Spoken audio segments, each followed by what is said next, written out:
this week's Cloud Talk. This Cloud Talk will be presented by EDM Council. And we've got myself here, Sharif Bauer, and we've also got Sharon Fraser. Our presenters today will be Denise and Rob. We've also got Stephen here in support.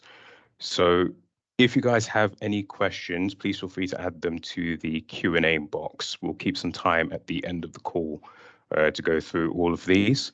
For your information as well, we'll be recording this session, and any materials with regards to the recording will be made available at the end of this call and also tomorrow via the training portal and also the WorkVivo page. When we have those resources available, we'll make sure to provide that link. So without further ado, let's get started. Hand it over to you, Denise. Hello, thank you very much. So I'm just going to do some quick introductions from myself and the team. So I'm the Member Support Manager at the EDM Council, and really my responsibility is for creating awareness of the EDM Council resources. Now I do that through sort of contribution or sort of active collaboration with our members through sessions like this, so our deeper dives, doing things like our onboardings. We can do lots of different sessions with different parts of the business as well. So really just about that networking with different parts of your business. Been with the EDM Council now for about 2 years and I have always worked with sort of data throughout my career. I'm now just going to hand over to Stephen to introduce himself. Great, thank you and good afternoon, Team Bupa. My name is Stephen Davis. I am the newly installed regional advocate for UK and Ireland. Think of that as sort of more commercial arm to what it is we do. Work very closely with Denise, and I'm going to hand over now to my colleague Rob.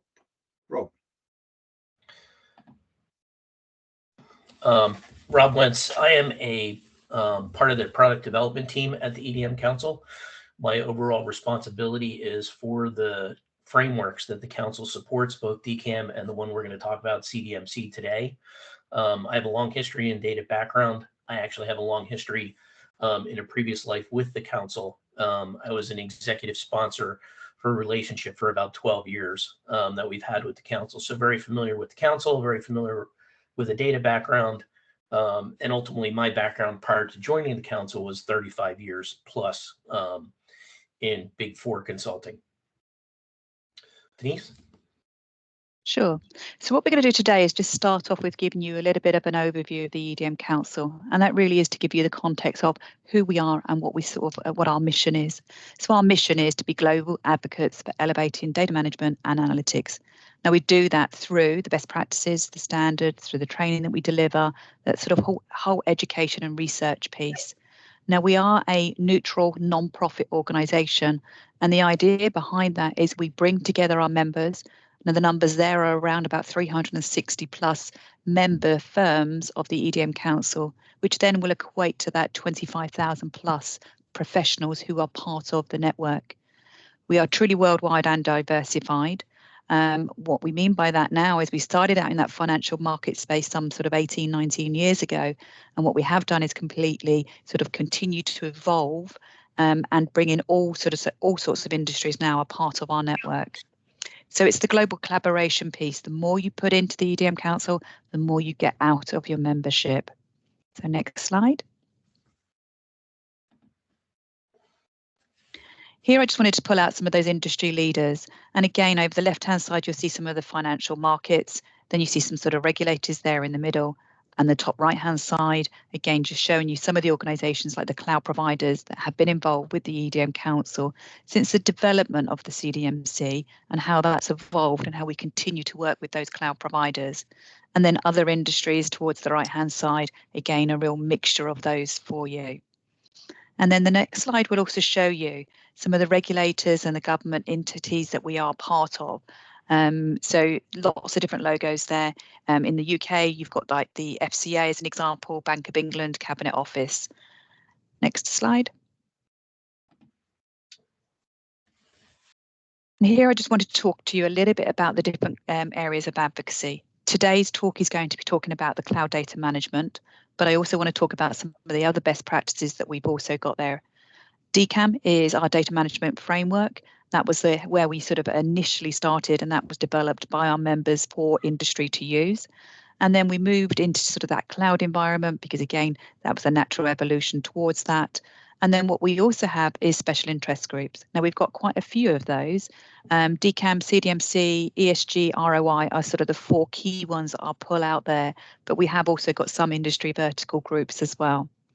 And then driving standards, we have an innovation lab. As part of that, we have got knowledge graph. And within that, we've also then got ontologies that have been built out for industry to use. So if you are labeling your data within that knowledge graph, you've got a standard off the shelf that you can use rather than starting that from scratch yourselves. Training and education and certification, we have got the courses that wrap around things like the CDMC. So if you were to today, you're on an introduction session.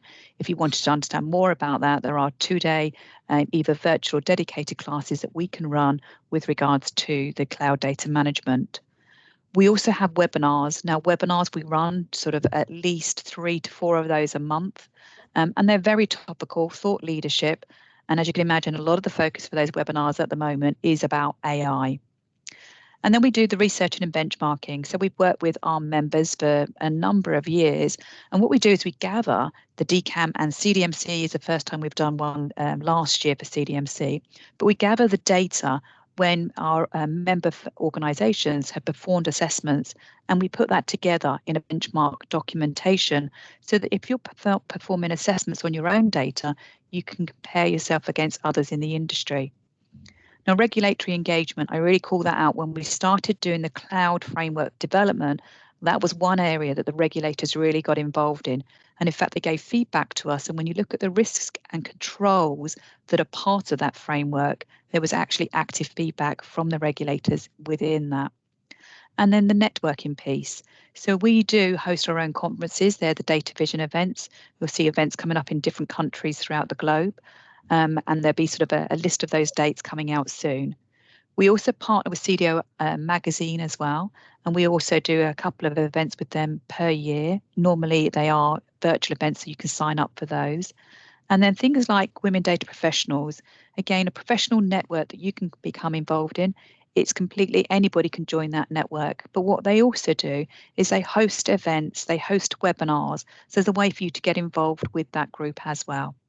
And that's all I was going to cover with you today. I'm going to hand over Rob now to take you straight into the frameworks.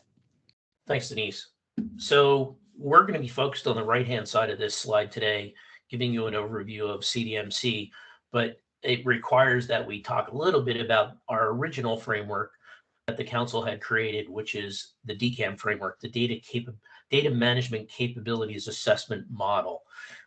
It is still the foundational model for best practices.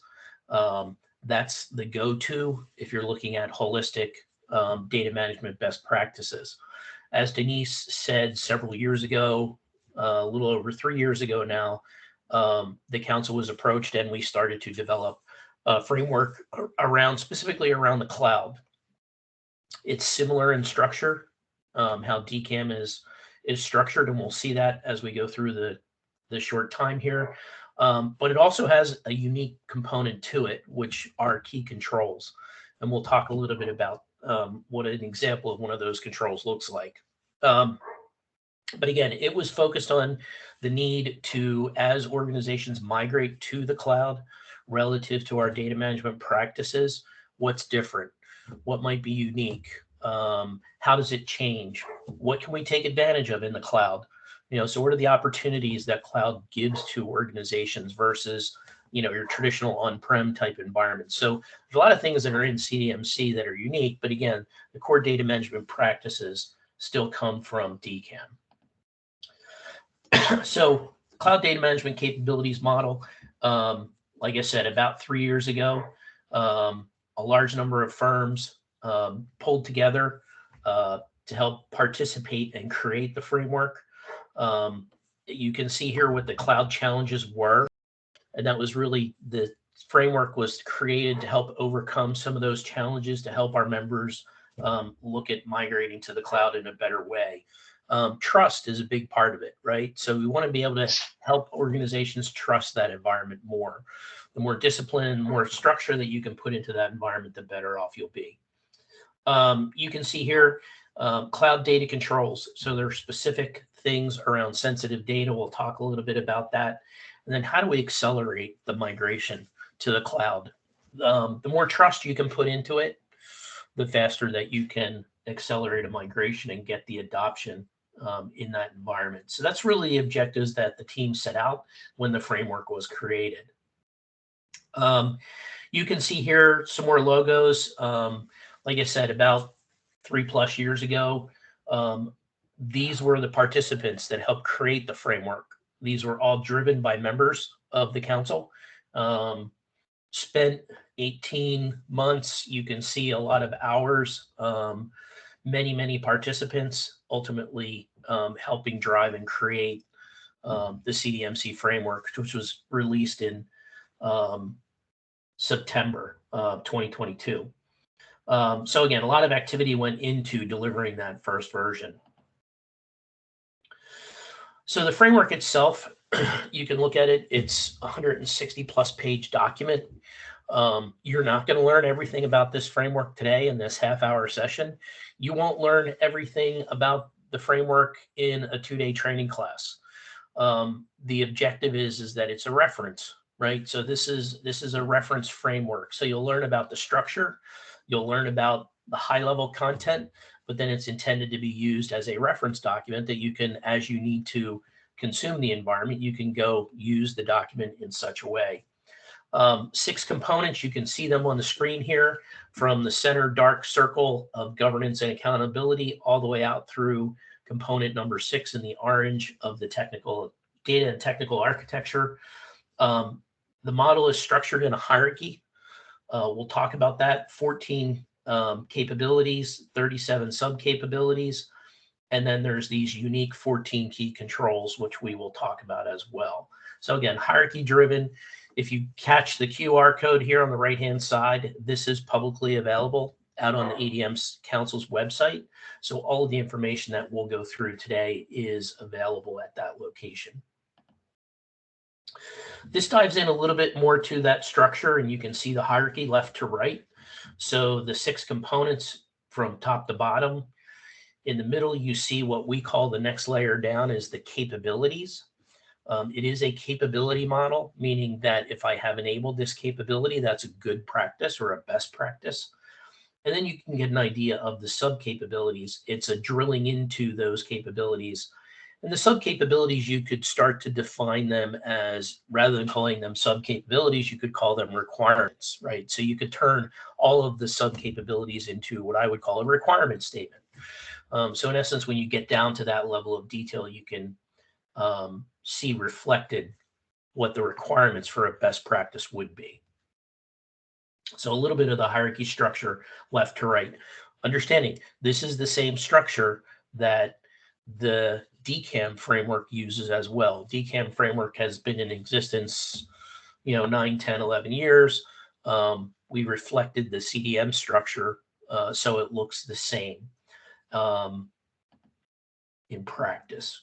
Now, the capability model has a scoring. So underneath, it was originally developed to be an assessment model, to be able to assess, do we have the best practices in place?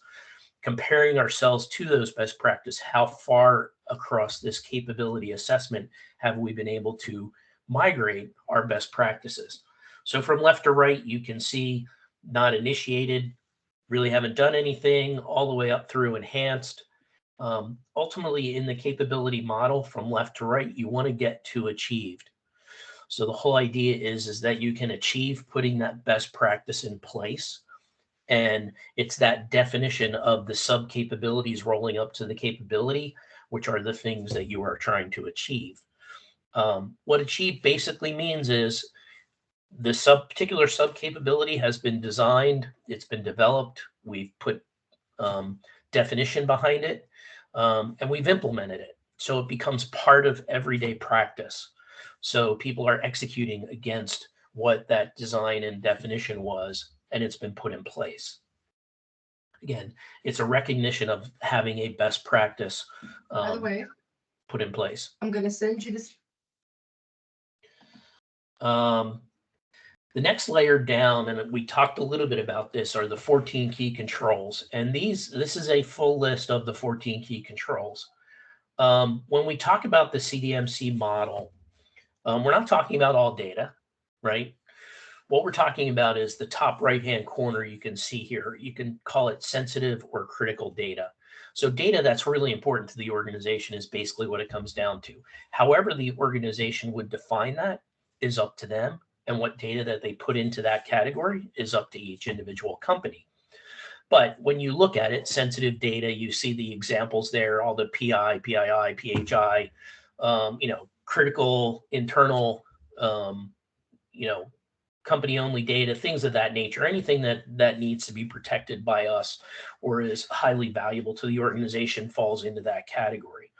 Well, the 14 key controls are controls that when you migrate to the cloud, the framework identifies as important.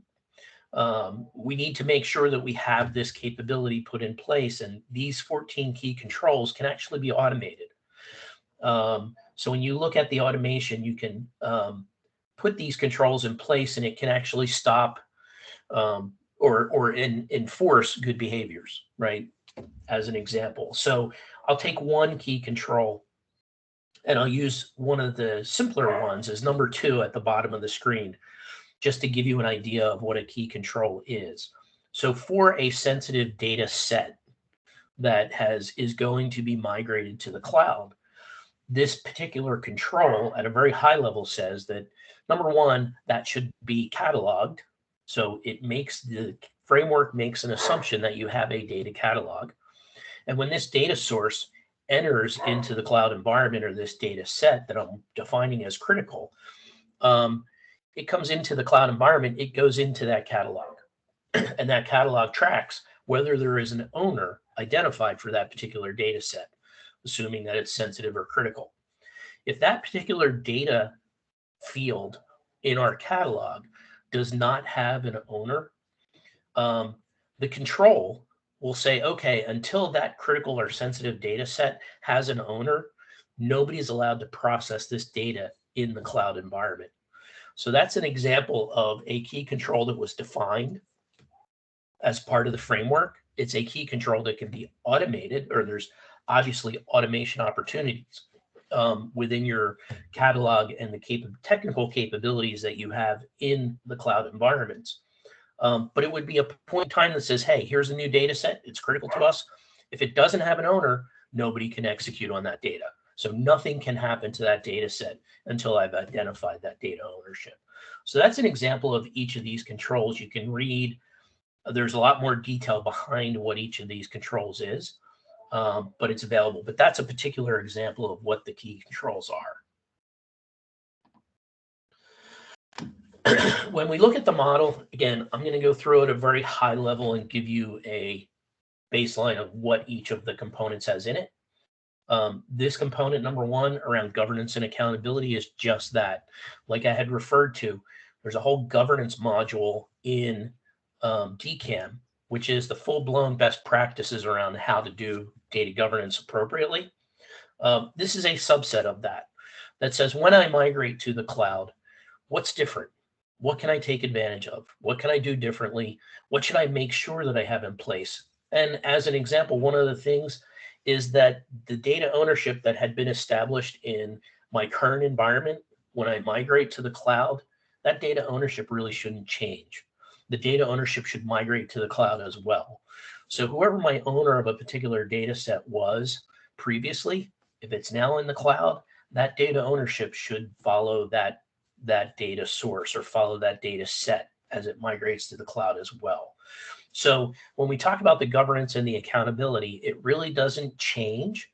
It gives you some additional capabilities. Like I talked about, that key control is part of this component around ownership. So that's some of the differences. But again, it's making sure that as you migrate to the cloud, let's pay attention to the key things that we need to understand. Where is it coming from? How it's being consumed? The other things that you have in a cloud environment, which becomes much more complex to manage, or you need to pay attention to it, is sovereignty and cross-border movement with all of the PII GDPR regulations that exist and new regulations that are going to continue to come. You need to make sure you're managing where the data is stored, how it's being processed, how it's being consumed. And again, something you need to pay attention to, which in on-prem, you still needed to manage and pay attention to as well. But in the cloud environments, with the nature of data just being out in the cloud can be stored in a lot of different places in the cloud service provider environment. You need to make sure that you effectively manage that, so you don't end up with a challenge from a compliance standpoint. Catalog and classification, again, key to the CDMC framework and the underlying capabilities is that you have a data catalog. In order to automate all of the key controls or automate any of the capabilities that CDMC is suggesting that you can automate, it's all driven through the information that's contained in a data catalog. It's driven by the metadata. So you can put policies in about all sorts of things relative to a data set. And if you have contained that information in the catalog, you can then make automated rules, automated decisions based upon that data set as to who can consume, who's allowed to consume, who's not allowed to consume, all those sorts of things. But it's driven by this capability of having a data catalog, being able to catalog all that data and then classify appropriately all of the data. So very important in the CDMC framework, and especially when you migrate to the cloud.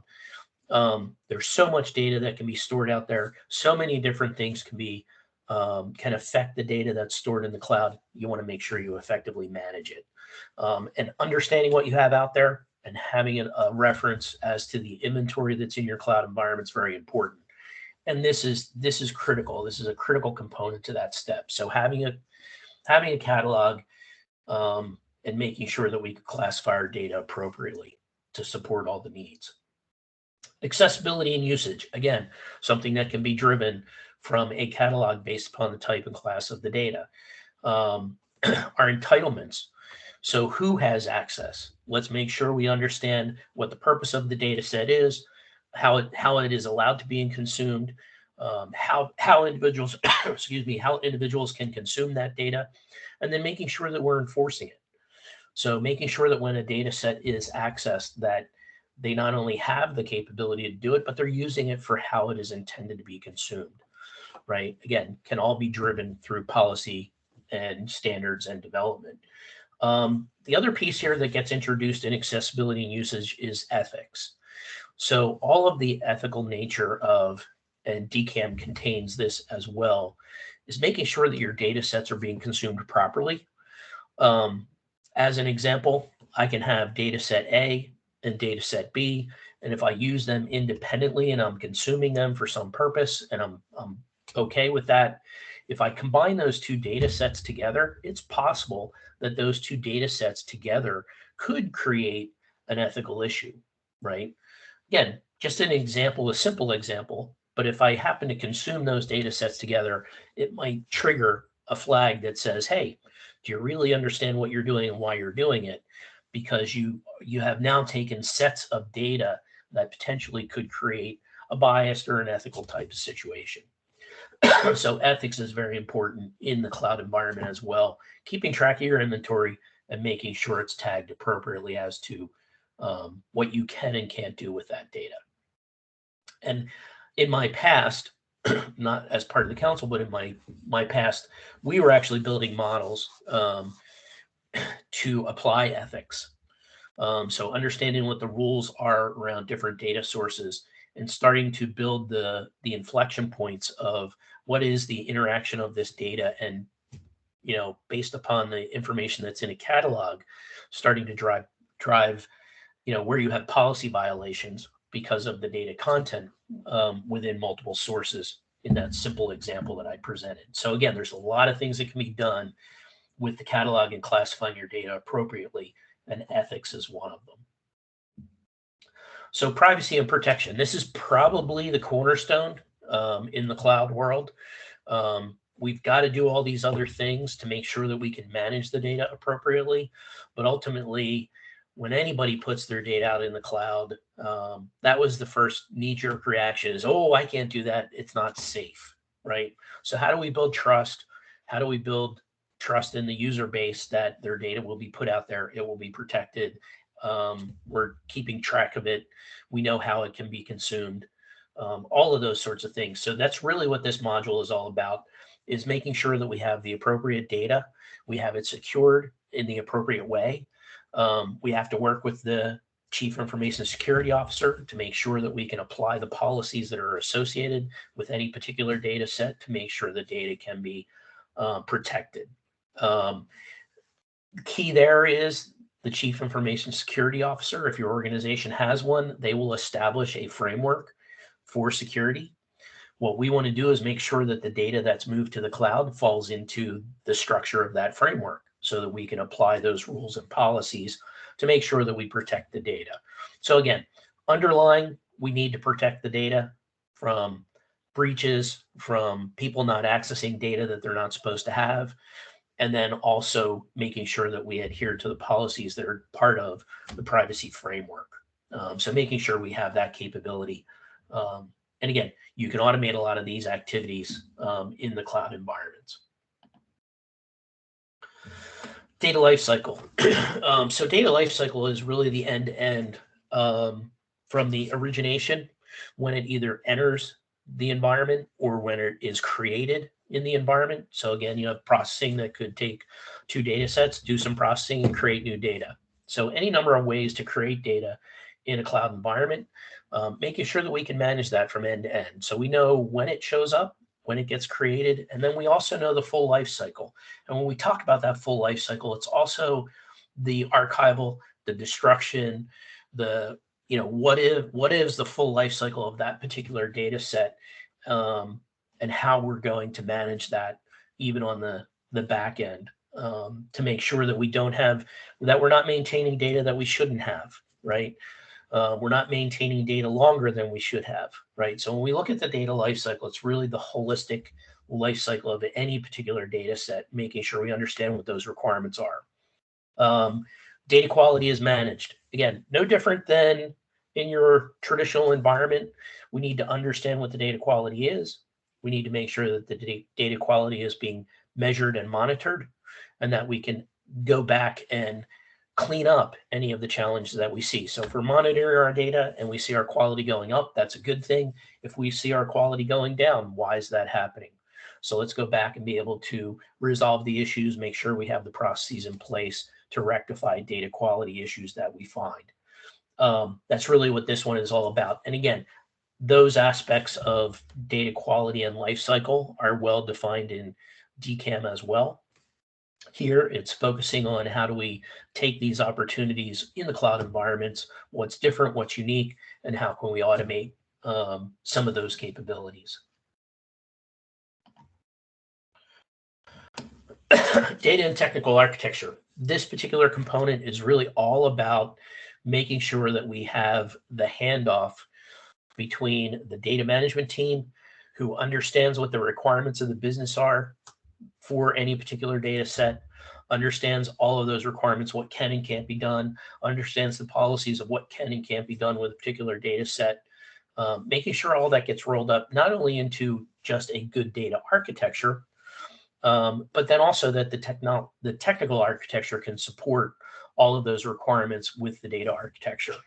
Again, the data management team isn't necessarily going to define the technology that the technology team's going to use in the cloud environment, what their standards are going to be, but there's a set of requirements, and those set of requirements need to be satisfied as part of the technical footprint when you get to a cloud environment. The other critical thing that is happening here in the cloud environments is they're rapidly changing. So even the large cloud service providers, if you go and look at their individual roadmaps of the enhancements that they're constantly making to their environments, they're constantly adding new capabilities to the environments, understanding what that impact is, understanding what that impact is going to be on the data, understanding are there advantages that you can take by using a new tool that they happen to introduce to help in the data management process. So this is really that connection. The other piece that really is talked about here is making sure that we understand the cloud environment. I'm a data guy. I'm not a cloud technician. Okay, I'll be the first one to admit that. You need individuals with the right skills, with the right capabilities who understand the cloud environment so that we can most effectively and efficiently stand up our data architecture in this technology platform so that it's not costing us a small fortune, right? So that we're using data storage versus data processing appropriately. That requires a very unique skill set. Okay, so you have to have the individuals that are part of that technology team that do understand the cloud. The individuals that wrote this component when the model was created, in my opinion, are geniuses. They're very, very, very smart people. They've been involved in cloud environments, one particular individual, for almost 15 years. So he has that knowledge and that skill and that awareness. And you need to have them as part of the team.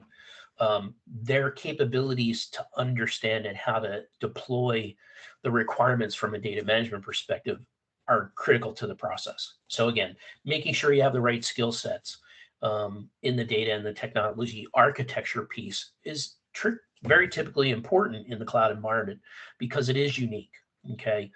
And that's very important in this particular component, making sure you have that understanding. Excuse me.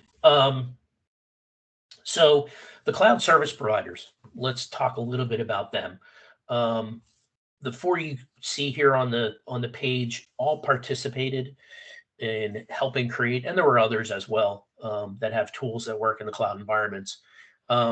They all participated in helping define and create what is CDMC. And it was to their advantage to participate because what they were able to do is understand the practices that individuals were looking for, but then also understand when they have what they have in their cloud environments, how well do they fit these good practices that have been defined as an industry standard set of practices.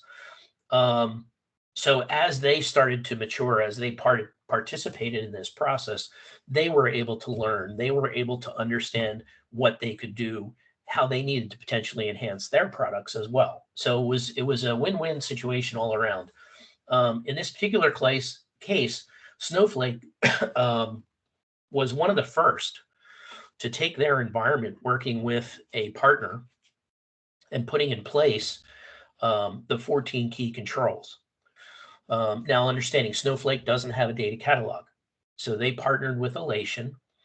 And between Snowflake and Elation, they put together an architecture, an environment, whatever you want to call it, of their tool sets that said we can enable the 14 key controls as they're defined in CDMC.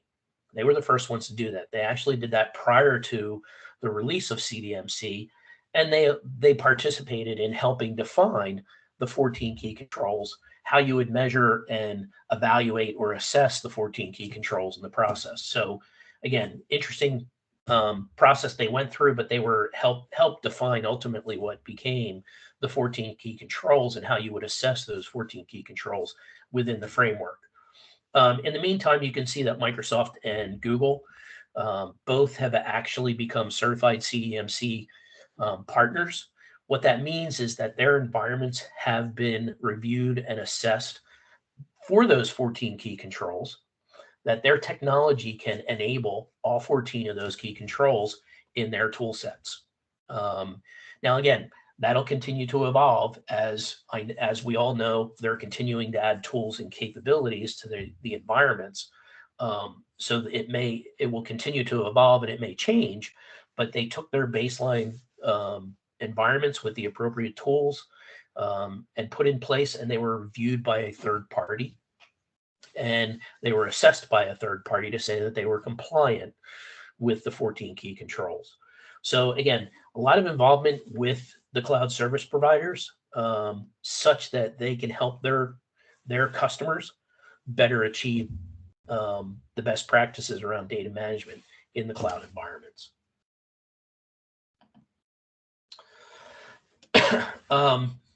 There's a number of publications, a number of webinars. Denise had mentioned some of those up front. You can see some of the individuals listed here, some of the companies that they're with. who have worked to help actually automate and implement the CDMC framework in their environments. And they're all at different levels of maturity. From Freddie Mac on the left-hand side, who has a fairly mature environment. They had a mature environment with the use of DCAM. When they started to migrate to the cloud, they applied the CDMC framework in their cloud environment as a natural extension. In another case, I jumped to the other end with Keeley at Ford Credit. They were early in their cloud adoption process, and they adopted the CDMC framework as their baseline, as their stepping stone, as their definition that says we're going to move to the cloud and we're going to follow these best practices. And it was actually, in her description, it was a very satisfying enabler because it was the best practice. And since they were early on, they were able to establish the capabilities that they wanted to put in place and put in an environment that could adhere to those capabilities. And it made it much easier from her perspective. She didn't have to beg, borrow, and steal or push things through to get people to adopt it. They said, this is the way we're going to do it. This is the framework. This is the standard we're going to use. And as a result, it made her migration as the one leading that effort it made it a lot easier. Right. So she adopted the framework as a reference point and said, this is the way we're going to do it. It made her migration much simpler. But there are webinars out there. All of these, BT Group, again, very successful in their implementations, both DCAM and CDMC in most cases. But again, a lot of information out there that's available. And you can see it's being adopted across a variety of groups, not just the financial services teams. But also making its way into other industry groups.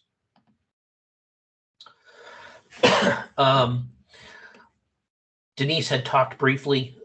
Last year, I want to say we did a total of, I think it was 17 data vision events. In essence, what these are regional or national conferences for the membership. Get together, talk about the current topics, talk about the direction of where the council's going, talk about the changes and the activities that are ongoing within the council. This is the schedule for this year. You can see the cities and the timing. Typically, December is in New York. That's where they do the North America or the US version. So we just finished that back in December. But looking forward to it. These are good places to come. Again, meet your counterparts, be part of the community, understand where the council's headed and what we're currently working on.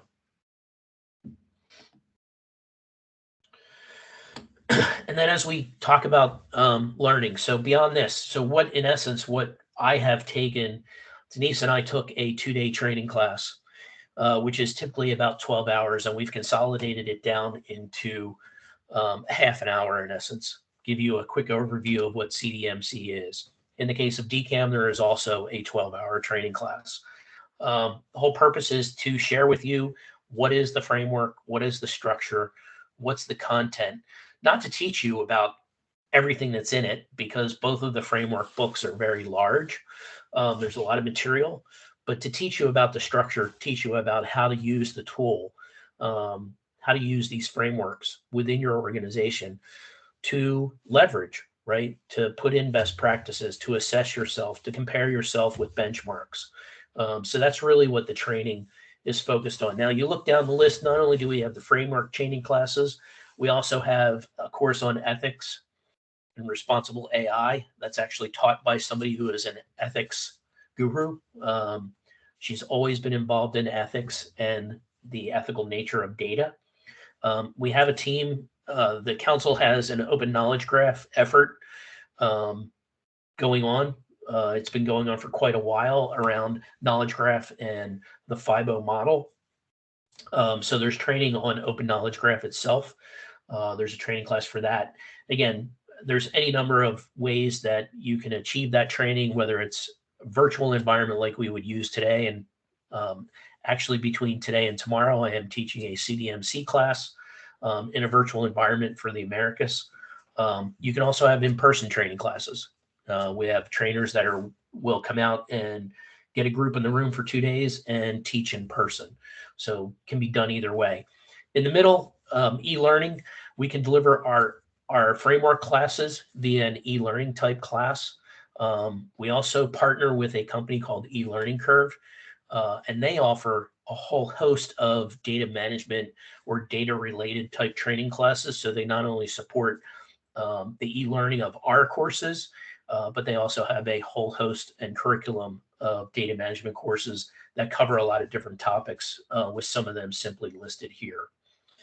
And then, like I said, any of the dedicated company classes. So we work with a lot of our clients. I might actually be in Canada next week for a DCAM framework training class in person at the client site. They bring together groups of people, and we go through our standard training class, but in a live environment. Personal preference, those are always much more engaging classes. As we all know, the virtual world has its challenges, but those can be arranged and identified. You can reach out to Stephen or Denise if there's any desire to have those types of training classes. And then last and not least, we offer in if you go to edmcouncil.org, I'll call it the back half of our environment, all of the CDMC information is publicly available. You can get that, access that for free from the edmcouncil.org website. However, on the backside, as a member of the council, we have an environment called EDM Connect, where you can not only get to all of the CDMC stuff, but you can also get to DCAM. DCAM is still held as a proprietary product of the council. But in the EDM Connect, you have access to the CDMC framework and a whole host of other information that's out there. I'll let Denise, if you want to give your short pitch on EDM Connect, that would be great. Hi there. So I was just saying, when you come onto I put a few links in the chat today already. So the URL for our website, and then when you come into the website, the easiest thing for you to do is create a sign-in account. So it's a sign-in button rather than a join. As an organisation, Boop have already joined the EDM Council, so you need to create a sign-in. Just make sure you use your company domain name, because then it recognises you as a member. That actually then means that you won't be restricted to any parts of the website.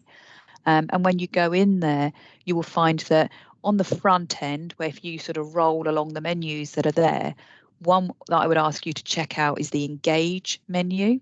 And if you look under the Engage menu, we've talked about the webinars that we host. All of the historical webinars and the upcoming webinars are all listed under that Engage, as are when the conferences come up, they'll also be listed there too. And then the other area under the Engage are those work groups I talked about. So the ROI one, the ESG one, if you click onto either of those, the white papers those groups have produced are available for you to download. And also there's join buttons there. So if you do want to join any of the groups, the idea behind the groups is you join because you're interested. So there's special interest groups. That does not mean you're committing any time or resources to that. It means that you will just be part of that community. And then if you are interested, where Rob has been running some different groups for us within the EDM Council, as soon as there's an opportunity for a working group, so we have some going on for DCAM version 3, and we have some going on for CDMC, where those groups are focusing on data analytics, for example, and AI data. How do you manage the controls in the cloud environment for that type of data? If you're interested in the working groups, there is a time commitment. There's a group that you go and join, you discuss, you contribute, and then you obviously have output to that that's part of the EDM Council's frameworks. It gets sort of pushed back into the frameworks. So there is a contribution there. So that's under the Engage menu. Just check that out. And then once you click into the sign-in part of the website, there's lots of different resources under each of the different community groups. So just go in and have a look at the collaboration areas there. And that's all I was going to say, because I'm just mindful that we said we'd save 15 minutes and we're almost on time for that. So I just want to open up to see if there are any questions. We haven't seen any come through the Q&A box, but just put your hand up, take yourself off mute, ask any questions that you'd like to ask. Rob, do you want to And stop sharing the screen? whilst you're doing that, I will. We're launching a poll real quick, just to get some feedback on potential future topics for Cloud Talks. If you could fill that out whilst you're thinking of your questions, it'd be really helpful. Thank you. So Rob, do you want to stop sharing for a moment? Yep.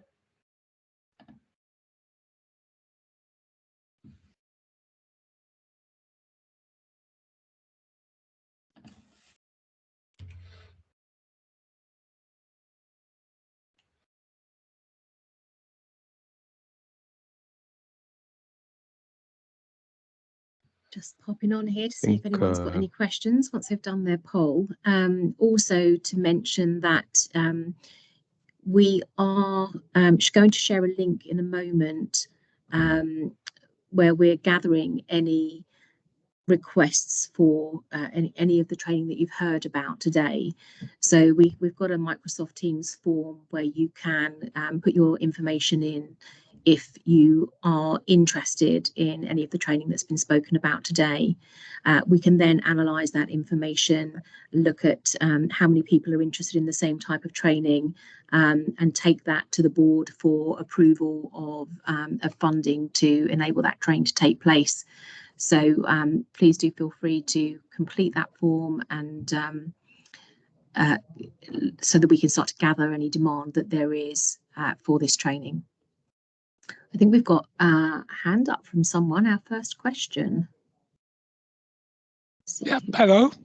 Ivor here. Yeah. Just wondering, is this framework national or global or European? The CDMC and the other one, CDAM, whatever it was. Or DCAM. Yeah, DCAM. both of them are global frameworks. So the membership, they have been created by membership, and membership is global. So we have people from all walks of the globe that participate. Just as a quick example, we're in the process of looking at DCAM for its next major release. We have participants from North America, South Africa, Europe, Asia, Australia. We've got quite a diverse team. Part of the challenge there is we're trying to figure out how we get everybody involved, just because time zones make it challenging. But the input comes from the membership, which is from all over the globe. Rob, can you just mention just a little bit about mapping to some of the regulations in the different? Yeah, so the other piece that we have available, and it's out in the EDM Connect, there's places you can find it. So both of the frameworks are being mapped to, if you want to call them, the requirements of an example using a GDPR or a BCBS 239, or any of the regulations that come out. In the case of CDMC, I know there's a team working on mapping it to portions of NIST, which are appropriate. The other thing that we've done as part of CDMC is they have met with a lot of the regulators. The regulators haven't participated. They've given some feedback. They didn't directly participate in creating the framework, but they've been very interested in it. And the reason being is if people are starting to use a common framework, it just helps them. So by using the framework, the regulator is starting to understand it. They have provided some feedback, which has affected the model, and affected some of the best practices we would put in place. But what we have found, and since DCAM has existed a little bit longer, the regulators are becoming familiar with the model, along with the people that they regulate, and they're all able to start to have a common reference point. So the regulators are very interested in the frameworks from that perspective, because if they can see that somebody is using a good framework like this and they understand the framework, it only helps their job as well. So I don't remember the number of regulators that they have touched in reviewing CDMC, but it's 30, 35 different regulatory bodies on a global basis.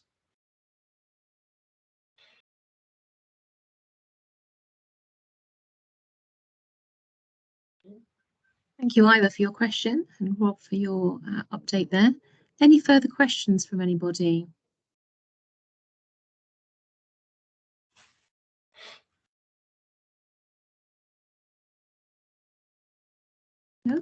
I'm also just putting a link in the chat now where you can access all of our learning platforms and cloud learning resources available.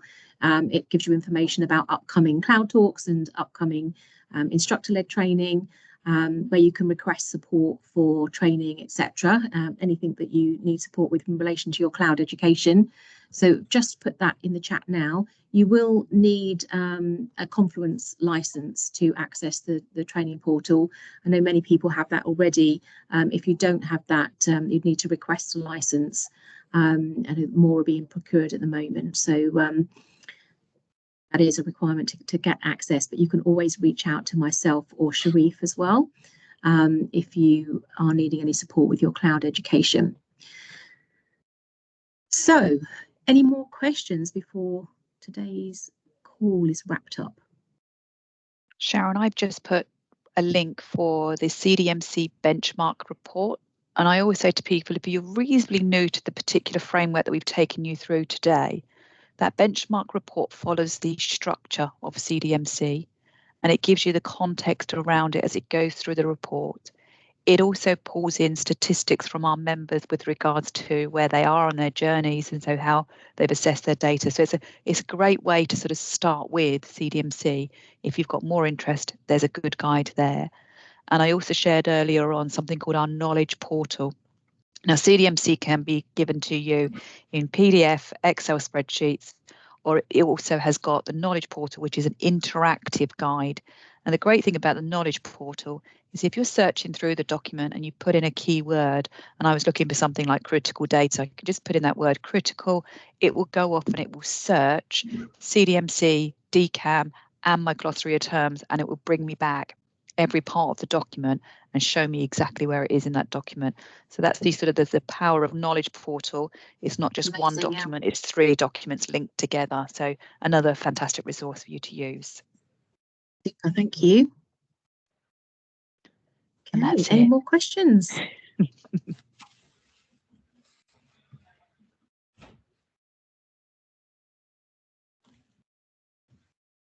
think that's it for questions. So you must have covered the content very well. Everyone's got all the information they need. So lots of resources, as we've said, lots of links provided in the chat.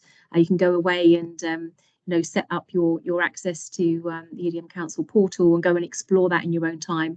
There are so many resources on there available to you for free as part of Bupa's membership, as Denise said, with the EDM Council, and the forms that you can complete for letting us know if this training is particularly pertinent to you and something that you'd like to explore. We can look to take that forward.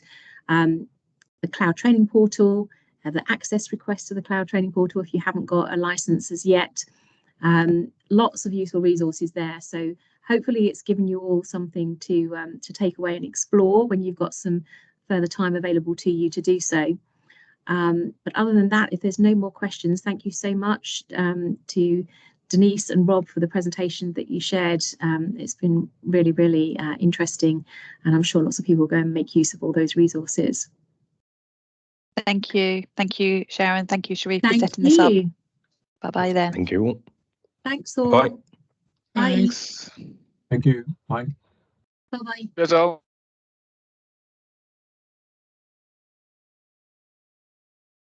Mm.